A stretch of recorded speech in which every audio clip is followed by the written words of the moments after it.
Dear students, मैं आशुतोष शर्मा आज आपके लिए सेंटर ऑफ ग्रेविटी अर्थात गुरुत्व केंद्र का लेक्चर नंबर 5 लेकर के हाजिर हूँ।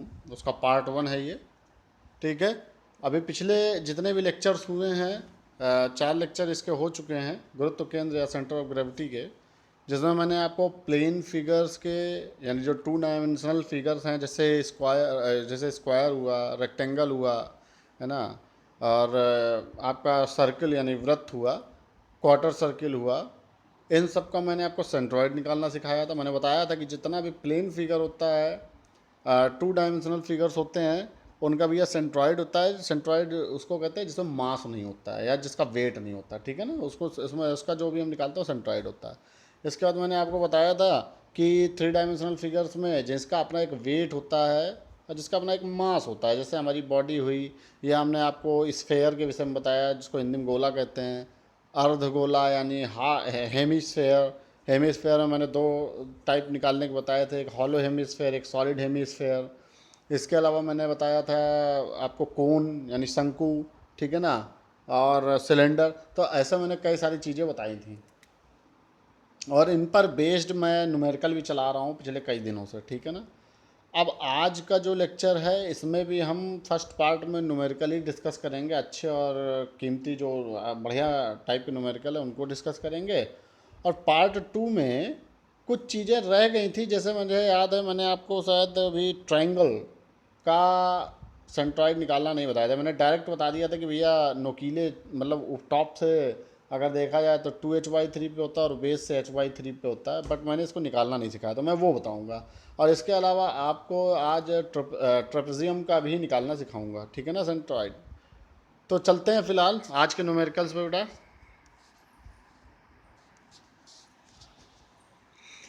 देखिए ये एक न्यूमेरिकल है, कह रहा है ए frustum of solid right circular cone has diameter of base 100 mm and the diameter of top surface 50 mm and height 75 mm. Determine the center of gravity of the body. ठीक है ना। ठीक इसी तरीके कह रहा है, हिंदी वालों के लिए लिखा है कि एक लंबवत वित्तीय छिन्नक जिसका आधार व्यास 100 मिलीमीटर है तथा ऊपरी व्यास यानी टॉप का जो लेयर है उसके व्यास आपको दिया हुआ है 50 mm और ऊंचाई कह रहा है कि 75 mm है, तो छिन्नक का गुरुत्व केंद्र ज्ञात करने को बोल रहा। अच्छा, छिन्नक होता क्या है आप बात समझिए। अभी पीछे फिगर इसका बना भी है। देखिए आपको मैंने शंकु यानी कोन बताया था, कुछ इस तरीके से बताया होगा। अरे जो आइसक्रीम वाली होती है ना कुप्पी, उसमें जिसमें आइसक्रीम, तो आपको कौन मैंने ये बताया था इस तरीके से, ठीक है। अब देखिए इस कोन का जब हम ऊपर से कुछ भाग काट दें, अर्थात इस तरीके से इतना भाग काट के अलग कर दिया, ये वाला भाग इसको हटा दो, इतना भाग, तो बचा कितना भाग बचा, यही वाला तो भाग बचा। इसको हम लोग कहते हैं छिन्नक या फ्रस्टम। बात समझ में आई ना। तो फाइनली अगर देखा जाए तो हमारा जो फ्रस्टम होता है या छिन्नक होता है कुछ इस तरीके का होता है, ऊपर से ये, ठीक है। कोई डाउट किसी को? चलिए अब देखिए इसमें क्या है, इसमें इसने दिया क्या क्या है, कह रहा है बेस का जो डायमीटर है 100 mm है, यानी ये वाली लेंथ यहाँ से यहाँ तक की, ठीक है। नीचे भी तो देखिए एक वृत्तीय मतलब सर्कुलर पार्टी तो होगा, सर्किल तो होगा, तो उसका अपना रेडियस उसने दे दिया 100 mm, ठीक है ना। और कह रहा है कि डायमीटर टॉप सरफेस का यानी ऊपर का जो कटा हुआ भाग है ना उसका डायमीटर भैया इतना, ये वाला, ये इसका ये लंबाई दी हुई है 50 mm। बात समझ में आई। कह रहा है कि ऊंचाई जो है छिन्नक की, मीन्स जो आपका फ्रस्टम है इसके सेंटर से इसके सेंटर तक की ऊंचाई तो होती है ये पूरी, तो ये कह रहा है भैया 75 mm है। इतनी बात समझ में आ गई। इतनी चीज़ें दी हैं और वो कह रहा है कि आपको जो है छिन्नक का गुरुत्व केंद्र ज्ञात करना है, तो बहुत सरल है। तो देखिए हमने क्या किया, उस फ्रस्टम को अगर फ्रंट से देखा जाए तो फ्रंट से आप देखोगे, अगर चारों तरफ से आकृति ना देखो तो कुछ इस तरीके ही तो दिखेगी, फ्रंट व्यू इस तरीके से, ठीक है ना। हमने क्या किया, उसका पूरा ट्रायंगल कवर कर लिया, कह दिया कि चलो पूरा ट्रायंगल इस तरीके से जो फिगर में आप देख रहे हो, ठीक है ना। ऐसा क्यों किया जा रहा है, ऐसा इसलिए किया जा रहा है जिससे हम ऊपरी पार्ट का जो हटाया गया है उसका हाइट लेकर के एक इक्वेशन बना सके और सॉल्व कर सके, ठीक है ना। तो जैसा कि आप इधर ये फिगर देख रहे हो उसके अनुसार चलते हैं। कह रहा है according to the isometric view of frustum, isometric view of frustum now complete the triangle ECD. कह रहा है कि आइसोमेट्रिक व्यू का मतलब आप समझ ही रहे हैं कि वाई एक्सिस ये है, देखो ये, तो इसके इस तरफ भी सेम है और इस तरफ भी सेम है, ठीक है ना। ये तो आइसोमेट्रिक व्यू था बेटा, चाहे एक्स एक्सिस के अबाउट ले लो सिमेट्री या जो भी है, ठीक है ना। तो कह रहा है कि अगर हम ये समरूप त्रिभुज, हिंदी वाले में समरूप कहा जाता था या कॉन्ग्रुएंस, तो समरूप त्रिभुज में बताते थे, ऐसा करते थे ना, इस ट्रायंगल ऊपर वाले ट्रायंगल का की प्रॉपर्टीज और नीचे वाले ट्रायंगल की प्रॉपर्टीज का रेशियो जो लेते थे वो सेम ले लेते थे। ऐसे ही तो होता था कि ऊपर वाली की जो रेशियो होगा और नीचे वाले का जो रेशियो होगा, पूरे का जो रेशियो होगा वो सेम लेते थे। मतलब कि जैसे ये एक बड़ा ट्रायंगल है, ये एक छोटा, ऊपर वाला छोटा, तो इस छोटे वाले ट्रायंगल का रेशियो इस बड़े वाले ट्रायंगल, ये पूरे वाले ट्रायंगल के रेशियो से ले लेते थे, तो कहते थे ये बराबर है। तो हमने क्या किया कि यहाँ पर देखिए एक ये फिगर बना लिया। तो देखिए ये पूरा वैसे तो ये छिन्नक आपको दिया ही था ना, ये ए बी और यहाँ से लेकर यहाँ तक दिया था। इसके बाद बात समझिए कि हमने क्या किया, इसको पूरा कवर कर लिया, ऐसे बढ़ा लिया, बात ठीक है ना। अब हमने कहा कि जो छिन्नक की हाइट है वो पूरी पूरी ट्रायंगुलर हाइट यहाँ से लेकर यहाँ तक एच मान लिया, देखिए कैपिटल एच, और फिर ऊपर वाले का जितना पोर्शन था उसकी हाइट मान ली ये स्मॉल एच, ठीक है।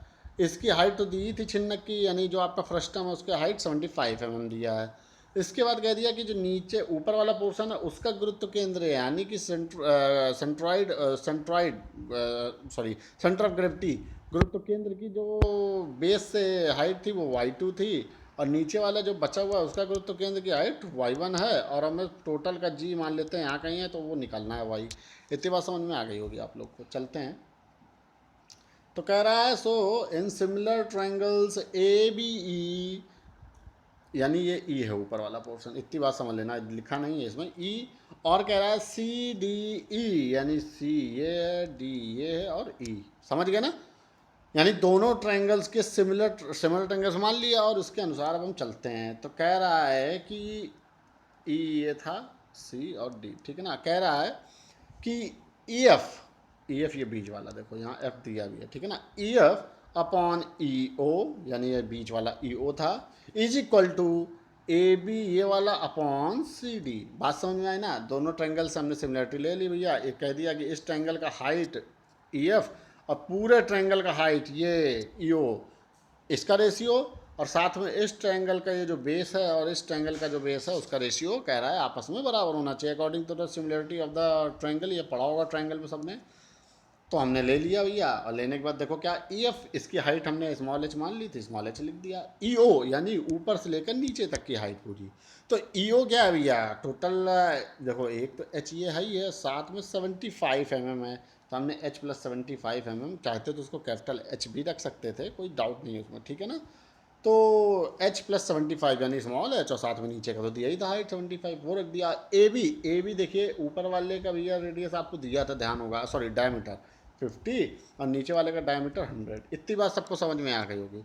तो यहाँ से भैया हमारा एच जो है वो देखिए आ जाएगा, ठीक है ना। तो ये जो आ गया वो 75 mm, ये एक स्मॉल एच आया है, वो कैपिटल एच आपको दिखा दिया है इसमें, लेकिन कैपिटल एच नहीं है, स्मॉल एच आया है, ठीक है ना। तो ये आ गया आपका। उसके बाद देखिए, ठीक है, तो ऊपर वाली हाइट जो है स्मॉल एच वो आ गई यहाँ पर, इसको करेक्शन कर लीजिएगा, स्मॉल एच है, ठीक है ना, ये स्मॉल एच, ठीक है। अब चलते हैं नेक्स्ट पर। तो देखिए अब अगले में वही फर्स्ट टर्म ले आए हैं। तो देखिए ये फर्स्ट टर्म हमारा, ठीक है ना, जिसकी हाइट 75 दी थी, कोई दिक्कत नहीं है, ऊपर वाले की हाइट अपना आई गई थी, उससे हमें कोई दिक्कत नहीं। अब कह रहा volume of big cone, volume of big cone मतलब कि पूरे कोन की बात कर रहा है, ये बिग कोन इतने की, समझ गए ना, पूरा कोन। तो पूरे कोन की बेटा हाइट देखिए, बिग कोन की अगर हम हाइट, तो ये था ना पाई आर स्क्वायर एच, और आर आर की वैल्यू क्या है, बेस का जो रेडियस है वो आर है, पाई, तो कोन का तो आपने पढ़ा ही होगा ना, 1/3 पाई आर स्क्वायर एच, तो वही आयतन, वही हमने वॉल्यूम यानी आयतन का फार्मूला लगा दिया V1। अब देखिए यहाँ से क्या होगा, हमने यहाँ पर वैल्यू रख दी, तो वैल्यू देखिए 1/3, तो 1/3 है ही है, पाई पाई है, आर की जगह पे देखिए ये अगर 100 है तो भैया इतना क्या हो जाएगा, 50 तो हो जाएगा, 50 रख दिया। और कैपिटल एच की वैल्यू क्या है भाई, ये तो 75 था ही और साथ में ऊपर स्मॉल एच भी तो 75 आया था 75, तो दोनों को जोड़ दो तो कैपिटल एच आ जाएगा। तो हमने ये वैल्यू रख दी।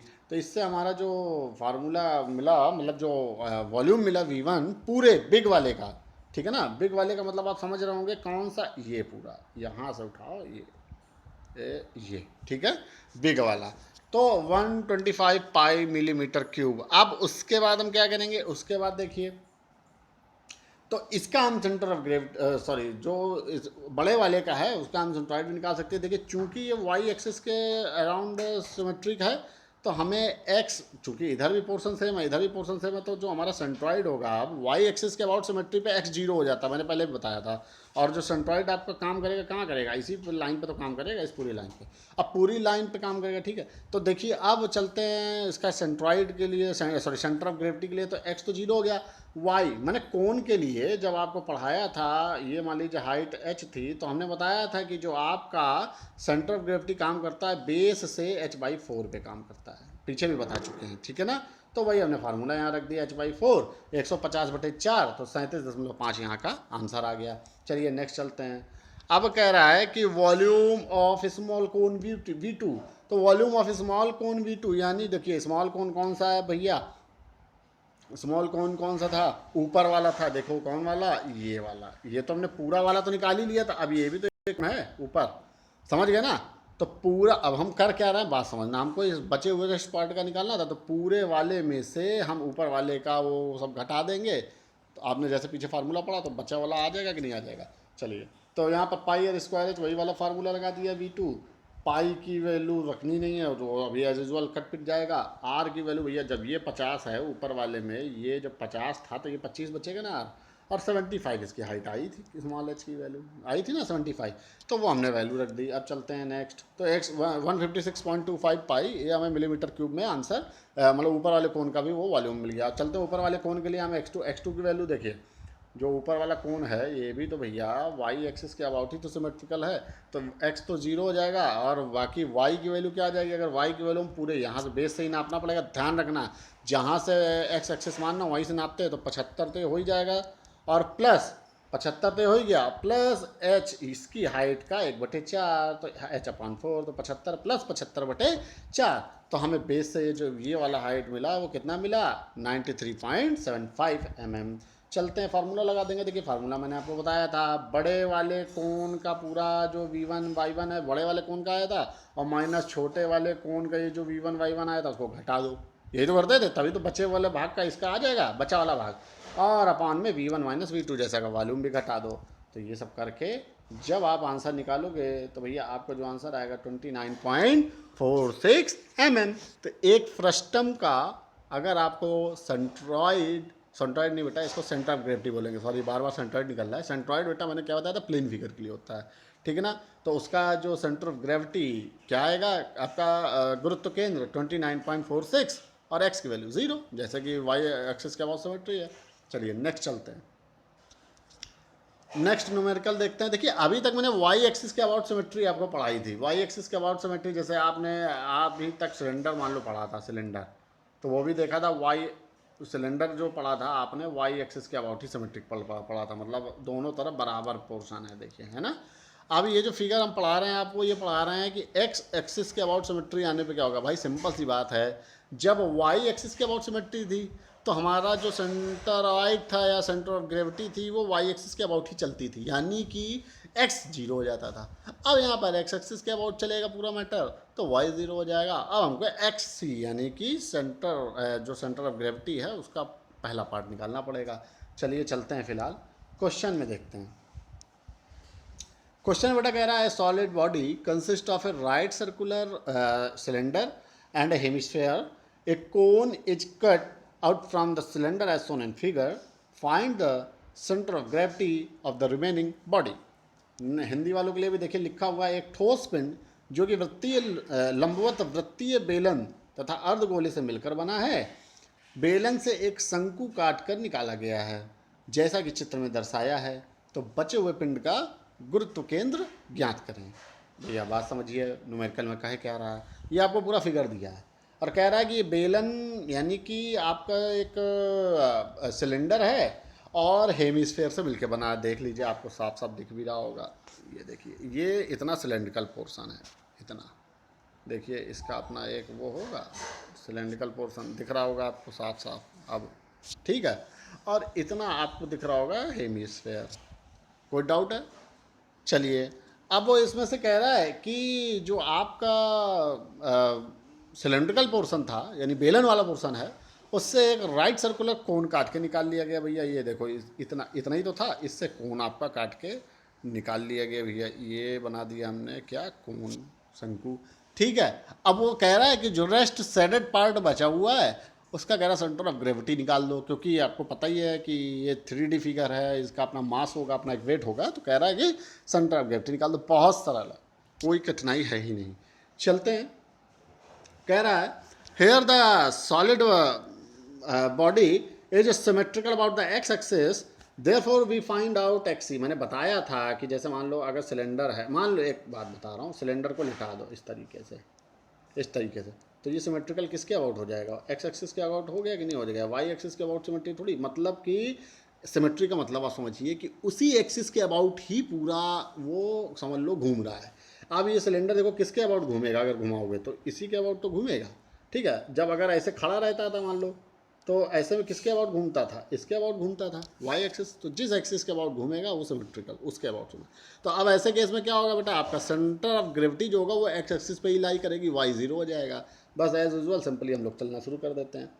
तो हम लोग पहले पार्ट चलते हैं। देखो, एक एक पार्ट के अनुसार चलना ही हमारे लिए लाभप्रद यानी बेनिफिशियल होगा, ठीक है ना। तो हम एक एक पार्ट को उठाते हैं और एक एक पार्ट का अपना वॉल्यूम निकाल लेंगे, और एक एक पार्ट का हम लोग सेंटर ऑफ ग्रेविटी निकाल लेंगे एक्स और वाई एक्सिस के अबाउट। और उसके बाद हम लोग भैया उसको लास्ट में फार्मूले में रख देते हैं। जैसा कि आपको पता है, जो पार्ट जुड़ने वाला उसको जोड़ देते हैं, जो पार्ट रिमूविंग है उसको हम घटा देते हैं, ठीक है ना। और बटे में उसके वॉल्यूम से भी घटा देते हैं। तो यहाँ पर चलते हैं। पहला पार्ट हमने लिया है hemisphere A D E volume V1। देखिए, ए डी और ई पॉइंट मैंने लगाए हैं, ठीक है ना। तो ये एक हेमिस्फेयर दिख रहा है कि नहीं दिख रहा है, और कह रहा है कि इसका वॉल्यूम ले लो। तो मैंने वॉल्यूम लेना कोई कठिन काम थोड़ी है। स्फेयर का वॉल्यूम क्या आता है, 4/3 पाई आर क्यूब, यानी 4/3 पाई आर क्यूब। और यहाँ पर हेमिस्फेयर है तो उसका क्या हो जाएगा, 1/2 और आधा हो जाएगा भाई। तो 1/2 4/3 पाई आर क्यूब, तो वही तो किया है 1/2, यानी ऐसे 1/2 into 4/3 into pi r cube. देखिए, ठीक है ना। तो यही तो फार्मूला होगा, तो यही तो मैंने लिखा भी है 1/2 into 4/3 into pi r cube. चलिए निकाल लेते हैं। तो 2/3, अरे भाई 2/3 कैसे होगा, 1/2 इंटू 4/3 अगर था तो ये कट गया, तो 2/3 तो बचा, तो वही तो किया है। तो 2/3 और कह रहा है इंटू पाई, पाई रख दिया। आर की वैल्यू क्या भाई, देखिए यहाँ पर ये पूरा सिलेंड्रिकल जो देखिए एक दूरी दी थी, ये 120 mm दी थी कि नहीं दी थी। तो 120 का आधा करोगे जब भैया, तो ये 60 तो आएगा इसका रेडियस। तो यहाँ पर 60 रख दिया, 60 का क्यूब। तो हमें ये इस तरीके से एक वॉल्यूम मिल गया, ठीक है। कोई डाउट तो होना नहीं चाहिए यहाँ पर, 1,44,000 पाई मिलीमीटर क्यूब। ओके, चलता है। अब नेक्स्ट पार्ट, हम सेकंड पार्ट क्या लेंगे भैया, सेकंड पार्ट देखते हैं। सेकंड पार्ट हम लेंगे ADCB, यानी कि सिलेंडर लेंगे। सॉरी, अभी सेकंड पार्ट में कहाँ पहुँच गया, अभी सेंट्रॉइड निकालना है इस पार्ट का। चलिए सेंट्रॉइड के लिए देख लेते हैं। तो मैंने जैसा एज यूजुअल बताया था कि वाई पोर्शन अभी यहाँ हो जाएगा 0, क्योंकि ये पूरा सिमेट्रिकल किसके है, राउंड हो गया बेटा, वाई एक्स एक्सिस के अबाउट, सॉरी, है ना। तो अब इस केस में एक्स मिलेगा और वाई 0 हो जाएगा। तो देखिए x1 निकालने के लिए क्या करेंगे। देखिए, मैंने जब आपको सिलेंडर, मैंने फिर से मैं बता दे रहा हूँ कि जब मैंने आपको हेमिस्फेयर बताया था, तो हेमिस्फेयर के लिए भैया जो बताया था वो बताया था कि यहाँ कहीं होगा, और 3r/8 पर बताया था कि नहीं बताया था, बेस से, यहाँ से दूरी, यहाँ से बेस से, ठीक है। अब चूंकि यहाँ पर क्या केस है, यहाँ पर देखिए ये ऐसे ऐसे खड़ा हुआ है ऐसे, तो जो भी सेंटर ऑफ ग्रेविटी आएगी भैया, ये मान लो सेंटर ऑफ ग्रेविटी दिया, तो इतनी डिस्टेंस ही तो होगा बेस से, ये वाली, ये इतनी डिस्टेंस हो गया ना। तो अगर इसको हम पूरे आर से घटा दें, तो हमें एक्स एक्सिस से डिस्टेंस इसकी ये वाली मिल जाएगी, ये वाली डिस्टेंस। समझ गए बात को कि नहीं, एक्स एक्सिस से। तो वही हम करने का प्रयास कर रहे हैं। हमको कौन सी डिस्टेंस चाहिए, हमको बेटा ये वाली डिस्टेंस चाहिए, ये वाली। हम बताए तो थे कि वाई एक्सिस से डिस्टेंस हमको चाहिए, ठीक है ना। तो डिस्टेंस लेने के लिए हम क्या करेंगे, पहले तो आर ले लेंगे और माइनस का इतना पोर्शन क्या आता था भाई, बेस से लेते थे ना, तब 3r/8 आता था, उसको घटा देंगे माइनस का 3r/8, तो हमारा इतना डिस्टेंस आ जाएगा इजी। तो 3r/8 तो 5r/8 हो गया, आर की वैल्यू 60 है और इससे हमें 37.5 mm मिल गया। और वाई यहाँ पर y1 क्या हो जाएगा भैया, 0 हो जाएगा एज यूजल। चलते हैं सेकेंड पार्ट के लिए। सेकेंड पार्ट हमने ले लिया भैया, राइट सर्कुलर सिलेंडर ABD ये देखिए राइट सर्कुलर सिलेंडर है ना, एक बेलन। अरे भाई उसके लिए वॉल्यूम V2 का फार्मूला πr²h, बहुत सिंपल सा फार्मूला है, बहुत बार बता चुके, मेंसुरेशन सब पढ़ के आए होंगे। तो πr² लगा दिया, पाई की वैल्यू तो एज यूजल पाई मैंने रखना नहीं है अभी, आर की वैल्यू तो पूरे जैसे उसके लिए 60 थी वैसे इसके लिए भी 60 हो जाएगी। एच क्या है भैया, इतनी दूरी पूरी हाइट सिलेंडर की, तो एच तो ये दिया हुआ है ना, देखिए 150 mm, तो 150 mm रख दिया हमने, तो ये हमको मिल गया 5,40,000 पाई मिलीमीटर क्यूब, तो हमको ले यहाँ से ये भी मिल गया। अब चलते हैं इसके लिए, सिलेंडर के लिए सेंट्रॉइड सेंटर ऑफ ग्रेविटी, तो सिलेंडर के लिए सेंटर ऑफ ग्रेविटी भैया क्या होगी, देखो ये है, मान लो ये बीचों, मैंने बताया था ना कोई भी सिलेंडर हो उसके बीचों बीच होगा बिल्कुल, हाइट का 1/2। तो इसका अगर निकालना तो बहुत सरल है, यहाँ तक के डिस्टेंस ये दिया है कितना, 60, जोड़ो तो 60 जोड़ दिया, ठीक है, प्लस में ये पूरा h है, h 150, तो h/2 यानी 150/2, तो हमारा आंसर आ जाएगा। वही तो यहाँ पर किया है, 60 + 150/2, तो हमारा 135, कहाँ से डिस्टेंस, ये डिस्टेंस आ गई, देखो इतनी डिस्टेंस, हमको यही तो चाहिए था ना, ये सिलेंडर तक की डिस्टेंस। चलिए इसके बाद चलते हैं पार्ट नंबर 3, कोण BC और F पर। तो BCF के लिए जब चलोगे तो देखिए कोण क्या है, BCF यही तो था ये, तो इसका हम वॉल्यूम का फार्मूला लगा दें, 1/3 πr²h, यही तो होता है, 1/3 पाई की वैल्यू पाई रख दो, आर की वैल्यू वही 120 आ जाएगी, और एच की वैल्यू ये देखिए भैया, एच क्या था 150, ठीक है ना, तो 150 रख दिया, तो हमारा ये 1,80,000 के करीब पाई मिलीमीटर क्यूब कोण का आ गया वॉल्यूम। और कोण के लिए भैया जब सेंटर ऑफ ग्रेविटी निकालोगे तो आप बात समझ लो, कोण के लिए मैंने आपको बताया था बेस से कितना, h/4, देखो कोण इस तरीके से बताया था, ये इसकी हाइट थी, तो हमने बेस से यानी यहाँ से बताया था कि ये h/4 होगा, बताया था ना बेस से।